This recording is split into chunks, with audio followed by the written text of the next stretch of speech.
Car बड़ी रात को मैदा जेड़ा उन्हें उसको पानी छिन्ना करके रख छोड़ना झब के खमीर दे के बिच सोडा मिला के ते उसको रख छोड़ा।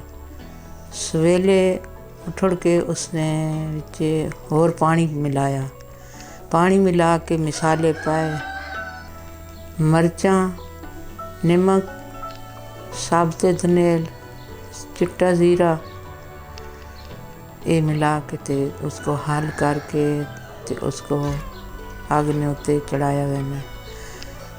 उसने विच तो चमचा हलाया वो जो गाढ़ा थी वेने वह चटाई ने उत्ते तेल मल के चंगा ज़्यादा तेल मल के वह उसने उत्ते पतीला पलट छोड़ा।